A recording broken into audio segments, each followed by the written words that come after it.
Bienvenue dans cette démo, on va explorer des training data. Donc on a vu dans les modules précédents que un projet de machine learning ou l'entraînement d'un modèle de machine learning va se baser sur des données d'entraînement. Donc la première étape c'est de collecter des données d'entraînement et ensuite d'explorer ces données pour comprendre les valeurs qu'on a, les features qu'on a, est-ce que ces données sont structurées ou pas structurées et comment on peut les utiliser ensuite pour bien entraîner des modèles de qualité. Et donc dans cette démo, on va juste regarder un dataset d'exemple et puis on va voir un peu comme un data scientist le ferait, comment explorer un jeu de données pour le comprendre. Et donc pour cela, on va utiliser la plateforme Kaggle. Donc si vous connaissez pas, en fait, Kaggle c'est une plateforme en ligne qui est dédiée à tout ce qui est data science, machine learning, intelligence artificielle. Donc c'est assez connu pour organiser des compétitions de machine learning qui sont ouvertes un peu à tout le monde. Et surtout, en fait, elle propose des opportunités pour n'importe qui de s'initier à ces sujets de machine learning et de data science. Et là, on va l'utiliser parce que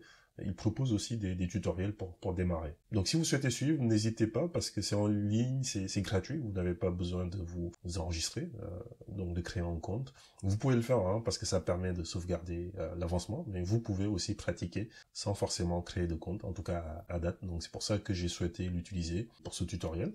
Et donc si vous êtes sur la plateforme, il suffit de venir ici, dans la partie cours, et puis de chercher, il y en a plusieurs. Nous, celui qui va nous intéresser pour ce tutoriel, c'est celui-là, Intro to Machine Learning. Et puis ici, on voit qu'on a plusieurs tutoriels. Le premier, ça parle de comment marchent les modèles de machine learning. Donc ça peut être intéressant de le lire de votre côté. Celui qui va nous intéresser, nous, c'est celui-ci, donc Basic Data Exploration. Et ici, en fait, ce qu'on va faire, c'est qu'on va utiliser un jeu de données et puis on va l'explorer en utilisant un outil qui s'appelle Panda. Donc Panda, en fait, c'est une librairie Python que les data scientists peuvent utiliser pour explorer des données. Donc c'est assez pratique parce que il va permettre de manipuler des jeux de données, des training data, il va permettre d'avoir des statistiques, d'extraire des données, par exemple, pour bien comprendre en fait ce qu'on a comme données, ce qui manque, ce qu'on peut utiliser pour entraîner un modèle de machine learning. Notre jeu de données, c'est quoi? Donc c'est un jeu de données qui est fourni par la plateforme et il s'agit tout simplement d'un dataset qui contient des biens immobiliers qui sont basés à Melbourne. Donc c'est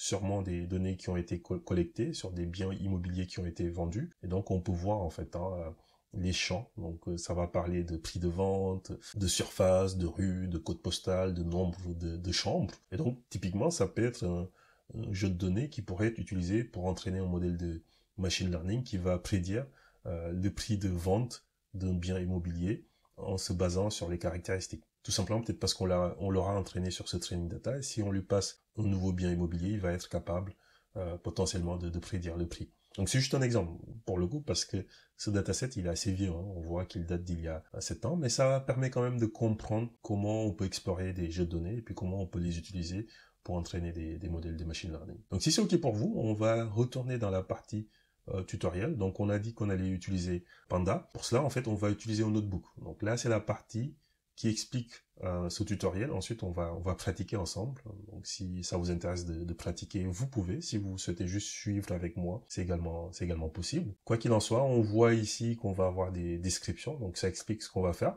Donc là, ça nous explique qu'on va utiliser la librairie Panda. Et ensuite, il va y avoir des instructions. Donc dans ces cellules, et une instruction, c'est quelque chose qu'on va exécuter.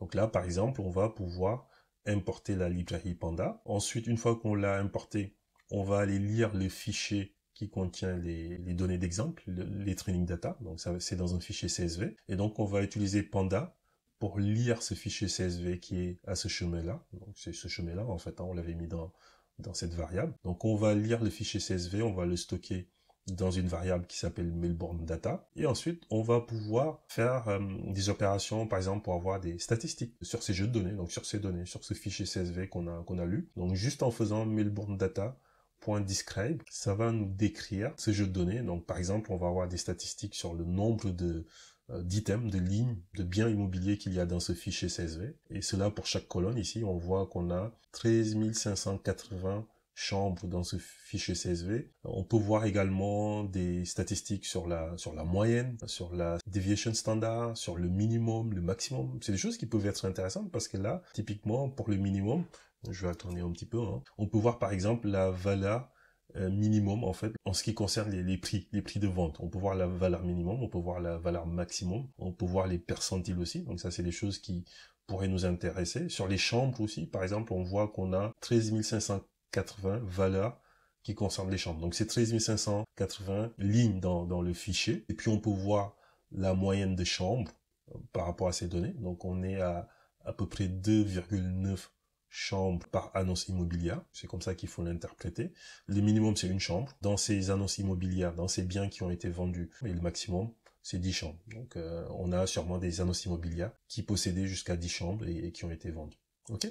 Donc voilà, là ce qui est intéressant, c'est vraiment de voir qu'avec cette instruction, on est capable d'avoir ce type de statistiques. Et ça, c'est vachement intéressant parce que si vous devez ensuite entraîner des modèles de machine learning, ça vous permet de voir le nombre de lignes que vous avez, quelles sont les valeurs que vous avez, quelle est la moyenne, etc., etc. Donc ça, effectivement, c'est ce qu'on vient de faire. Donc c'est juste la partie qui explique comment interpréter la description, donc ce qu'on a eu en sortie ici. Et puis une fois qu'on a fait ça, en fait, l'idée c'est que on peut le faire nous-mêmes ici. Et c'est ce qu'on va faire d'ailleurs. On va cliquer sur Start.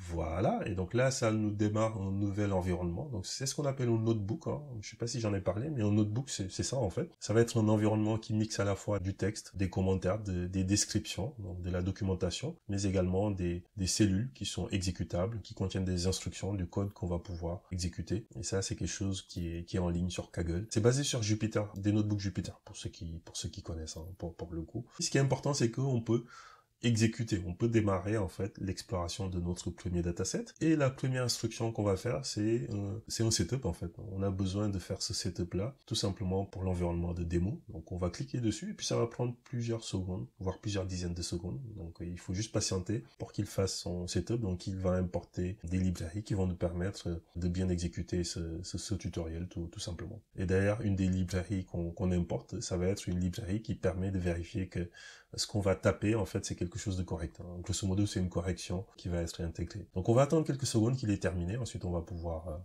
continuer. Donc voilà, il a terminé. Ça a pris peut-être une vingtaine de secondes, on va dire. Donc, la première étape de ce tutoriel, comme on l'avait vu tout à l'heure, hein, ça va être d'aller rechercher les données qu'on va explorer, notre jeu de données. Et notre jeu de données, en fait, il est déjà disponible. Hein, ils l'ont chargé à ce chemin. On sait que ce fichier, il est là. Et d'ailleurs, il va être mis dans cette variable-là, en fait, pour le coup. Et là, par contre, il nous demande de compléter. Donc, quand vous voyez les tirés, ça veut dire qu'il y a quelque chose que nous, on doit faire. Donc, il y a une façon de nous faire pratiquer, tout simplement. Et encore une fois, c'est pas compliqué. On va juste faire, ou plutôt refaire ce qu'on a vu tout à l'heure hein, dans la première partie qui décrivait ce tutoriel. Et donc là, il nous dit quoi? Il nous dit qu'on doit lire ce fichier-là pour le mettre dans cette variable-là. Et donc, pour faire cela, il faut qu'on utilise la librairie Panda. Donc, on va faire comme tout à l'heure, en fait. Hein. Donc, on va faire PD. Ça référence la librairie Panda. On va rajouter un point et puis on va appeler la fonction CSV, donc qui permet de lire un CSV à partir d'un chemin. Et le chemin, il est où? Ben, c'est celui-ci, en fait, qu'on va copier-coller. Et puis, cette ligne-là, en fait, permet tout simplement de vérifier que ce qu'on vient de faire, c'est correct. Donc, c'est un peu notre correcteur intégré, on va dire. Et pour exécuter ensuite, on a plusieurs façons. Hein. On peut cliquer sur le bouton Play ici, là, et puis ça va exécuter. On pourrait venir ici aussi, pour le coup. Et donc, ça va exécuter la cellule sur laquelle on est actuellement positionné. Donc, on va faire simple. On va tout simplement cliquer ici. Donc là, il me demande de m'enregistrer, donc de créer un compte ou de me loguer pour sauvegarder mon avancement. Encore une fois, c'est pas obligatoire, vous pouvez le faire, ou si vous ne souhaitez pas le faire, hein, vous pouvez juste cliquer sur Cancel. Ça va quand même marcher. Donc là, on voit que ça s'est bien passé, donc c'est correct. Ça veut tout simplement dire qu'on a pu charger le fichier dans cette variable-là. Maintenant, on va avancer. Donc ici, cette cellule qui est commentée, donc quand ça commence par un dièse, ça veut dire que c'est commenté en fait, hein, pour le coup. Donc si je l'exécute, il va rien se passer, parce que tout est commenté. Donc voilà, il n'a rien fait.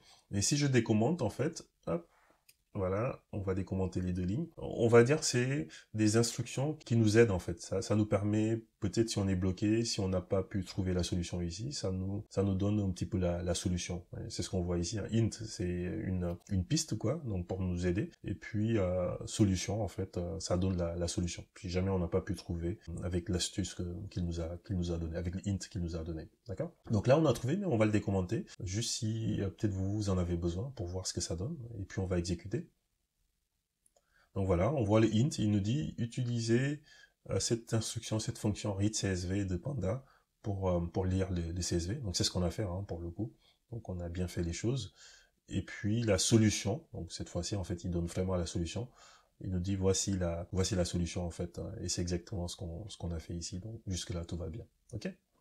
Donc l'étape 2, on va pouvoir explorer nos données. Donc imaginez ici que c'est des training data, on doit l'explorer. Est-ce qu'elle est structurée ou pas structurée, à votre avis? Je pense que on a déjà vu que c'était des données qui étaient structurées, parce qu'on a des champs, des valeurs dans chaque champ, donc on est plutôt sur quelque chose de structuré. Cette instruction, il nous dit d'afficher les statistiques. Donc pour afficher les statistiques, c'est simple, hein, on va juste reprendre notre, notre variable homeData ici, qui contient nos données. On va enlever ça, et puis on va faire homeData.describe. Ça, encore une fois, c'est Panda qui nous permet de faire cela. Donc Describe va tout simplement regarder toutes les données qui sont dans homeData, et puis va nous donner des statistiques qui vont nous intéresser. Donc, si je fais un play, voilà, comme tout à l'heure, donc on voit des statistiques sur nos données. Déjà, on voit tous les champs qui sont dans notre jeu de données. Donc on voit qu'il y a des années, ça c'est l'année de construction du bien immobilier, combien de chambres on a, quelle est la surface, quelle est l'année de vente, ça c'est vachement intéressant. Donc c'est l'année durant laquelle le bien immobilier a été vendu. Et on a également le prix de vente. Donc on a ces informations dans le training data. Donc le count, on l'a vu tout à l'heure, hein, c'est le nombre de données qu'on a pour chaque colonne. Donc on a 1460 ID et on voit que à chaque fois c'est 1460 pour les autres champs. On a la moyenne, la déviation standard, le minimum, les percentiles, 25, 50, 75 et les valeurs max. D'ailleurs, on peut regarder dans la partie prix de vente, valeur max. Donc ça, c'est le bien le plus cher qui a été vendu. Donc on est à 755 000. On peut imaginer que c'est peut-être des dollars par exemple. Et le minimum qu'on a, alors c'est ici, le minimum, ça va être 34 900. Donc voilà. Donc c'est assez pratique parce qu'encore une fois, on voit les statistiques et puis bon, on l'a bien fait. Donc si c'est OK pour vous, ensuite on peut passer à l'étape suivante. Et là, il nous pose des questions. Et encore une fois, en tant que data scientist qui va potentiellement explorer des données pour voir s'il va les utiliser ou pas, peut-être c'est des questions qu'il va se poser. C'est OK, qu'est-ce que j'ai comme données? C'est quoi les statistiques? C'est quoi on va dire la moyenne en termes de taille d'appartement qui a été vendu? Est-ce que c'est 20 mètres carrés ou 200 mètres carrés? Peu importe. Donc ici, en fait, il faut qu'on puisse trouver l'information. Et donc, comment on retrouve l'information? En fait, c'est quelque chose qu'on a déjà dans les statistiques. Donc, il faut rechercher la colonne average. Donc, on va aller dans la partie moyenne, average. Donc, ça correspond à ça, en fait, hein. C'est mean. Donc, on en avait parlé tout à l'heure. Et ce qui nous intéresse, c'est la partie size. Donc, on va chercher une colonne qui correspond à la taille des biens immobiliers. Donc, ça doit être ça, lot area. Donc, voilà. Donc, on va sélectionner. Donc, si on arrondit, en fait, hein, ça va donner 10 517 parce qu'il nous a demandé d'arrondir. Donc, on revient, on fait comme ça. 517. Alors là, il nous pose également une autre question. Donc on va tout remplir. Après, on va cliquer sur l'exécution pour vérifier qu'on a bien répondu. Maintenant, il nous demande l'âge actuel du bien immobilier le plus récent dans ces training data. Donc voilà, dans ces training data, on a plusieurs biens immobiliers avec l'âge hein, à chaque fois. Donc on peut le voir quelque part ici, on va le rechercher d'ailleurs.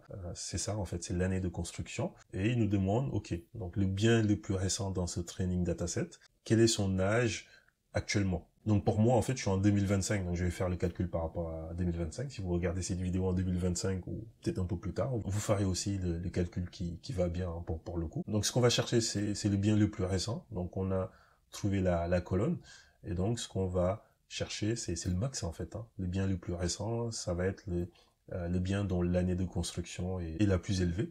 Et donc du coup ici, max pour cette colonne, donc c'est 2010. Donc 2010 jusqu'à 2025, ça fait 15 ans. Donc pour moi, effectivement, ici, ça va être 15. Ok? Et vu qu'on a tout rempli, on peut cliquer sur l'exécution pour vérifier si on a trouvé. Et on a trouvé, donc tout est correct. Pour le coup, si vous n'avez pas la solution, encore une fois, vous vous rappelez, vous pouvez décocher ici et puis dire, ok, donne-moi une piste. Donc voilà, il nous donne une piste. Et si on trouve toujours pas, on peut lui demander de nous donner la solution. Et puis là, il va nous donner la solution. Et on voit que ça correspond à ce qu'on a mis ici. Ok? Donc voilà, c'était assez court, mais je pense assez aussi important de voir un petit peu comment on peut explorer des training data. On a juste effleuré l'exploration, hein, surtout avec cette bibliothèque Panda dont on a parlé. On peut faire des choses beaucoup plus poussées en termes d'exploration, en termes de visualisation, en termes de manipulation. Et là, ce qui était important, c'est que vous ayez ça en tête et que vous voyez un petit peu avec des données structurées ce qu'on peut retrouver comme champ et comment on pourrait les utiliser pour ensuite entraîner un modèle de machine learning.